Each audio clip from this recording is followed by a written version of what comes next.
Կարևորել թե չէ ուրիշ մարդկանց կարծիքը, ուրիշների կարծիքը։ Այս սրա հետ կապված մենք որպես կանոն ամենաշատը հանդիպում ենք երկու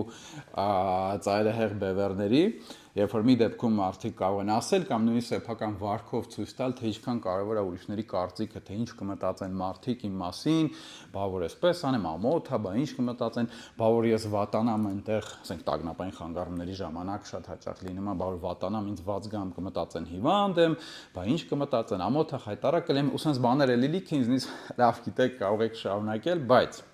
մյուս կողմն էլ կա, երբ որ մարդիկ մտածում են, ասում են, պետք է թքած ունենալ բոլորի կարծիքի վրա։ Ինձ թվում է այստեղ առողջ եւ սոցիալական տեսանկյունից, թե հոգեկան տեսանկյունից առողջ տարբերակը երևի ինչ որ տենց մեջտեղներն է, որովհետեւ մենք սոցիալական կենդանիներ ենք։ Մենք չենք կարող ընդհանրապես հաշվի չառնել ուրիշների կարծիքը, բայց երևի կարեւոր է ում կարծիքը, որ հարցերում եւ որքանով, որովհետեւ կլինեն մարդիկ, ում կարծիքը մեզ համար միանշանակ շատ կարեւոր է, կամ ցանկալի է որ կարեւոր լինի, դրանք կարան լինեն հարազատ մարդիկ, գոլեգաներ, նայած ինչ թեմայով է, ասենք օրինակ մասնագիտական հարցերում միանշանակ, բնականաբար որ հարցերում, այսինքն եթե իմ հարազատն է, որ ես շատ սիրում եմ, բայց ինքը տնտեսագետ է եւ ես ինչ որ խնդիրներ ունենք, քննարկում ենք իր կարծիքը հաշվի առնել մասնագիտական դաշտում, որ ինքը այդքան կոմպետենտ չի, սա էլ ուրիշ հարց է եւ նայած որքանով կարեւորել, հա, այսինքն որքանով դա կազդի իմ կյանքի վրա, որքանով կթողնեմ որ դա ազդի։ Ինչևէ, ուրիշների կարծիքը հաշվի առնելը շատ կարեւոր է, բայց պետք է հասկանալ ինչու եւ որքանով։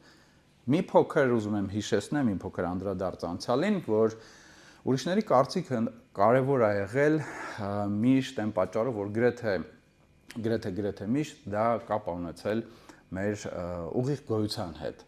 որովհետև ուրիշների կողմից հանրության կամ ազգի կամ ցեղի կամ համաքաղաքացիների մոտ վատ վարկանիշ ունենալը կարող հավասարազոր լիներ մահվան, հա, եթե դուք ապրում եք ինչ-որ մի որևէ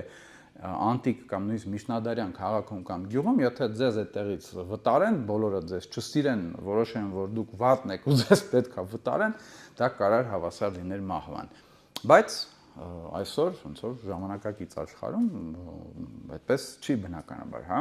դրա համար ուրիշների կարծիքը այս առումով այդքան կարևոր չի։ Բայց կարևոր լինի ուրիշ հարցերում։ Պլյուս նայած դուք ինչով եք զբաղվում, հա, եթե դուք օրինակ Ամերիկայի Միացյալ Նահանգներում քաղաքական գործիչ եք եւ նպատակ ունեք նախագահ դառնալ, ապա պարզ է, որ ձեզ համար շատ ավելի կարևոր կլինի ավելի շատ մարդկանց կարծիք, ավելի շատ հարցերում, քան ասենք եթե դուք ուղղակի Գերմանիայում ֆերմեր եք։ Դրա համար այս տեսանկյունից շատ կարևոր է, երբ որ դուք նկատում եք, որ ձեր կյանքում որոշակի խոչընդոտների կամ խնդիրների եք հանդիպում, որոնք կապված են ուրիշները նրա հետ թե ուրիշները ինչ կմտածեն, շատ կարևոր է որ դուք օգուտ վնասի վերլուծություն կարողանաք անել։ Նախ փորձեք հասկանալ, հարցնել ինքներդ ձեզ, թե այդ կարծիքը, որը ես չէի ուզենա, որ իմ մասին ձևավորվեր կամ ունենային մարդիկ, հա, եթե դա все-таки ձևավորվի կամ ունենան, ինչ վնաս ես կկրեմ դրանով, արդյոք այդ վնասը ռեալ է, խոսքը չի գնում հուզական ձեր ապրումների մասին, որտեղ ձեր հուզական ապրումները բխում են նրանից, որ դուք կարևորում եք այդ կարծիքը, այլ փորձեք հասկանալ իսկ ռեալ ինչ որ վնաս կա, չգիտեմ, հարաբերությունների, դες համար շատ թանկ հարաբերությունների տեսանկյունից, աշխատանքի, ձեր կենսական ռեսուրսների տեսանկյունից, հա, կա վնաս թե չէ։ Եվ եթե չկա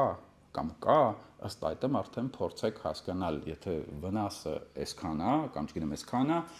ապա օգուտները որքան են, ապա ինչ կլինի, եթե դուք դադարեք դա հաշվի առնել։ Այս օգուտ վնասի վերլուծությունը ձեզ կօգնի մի փոքր ավելի բալանսավորված մոտենալ ուրիշների կարծիքին։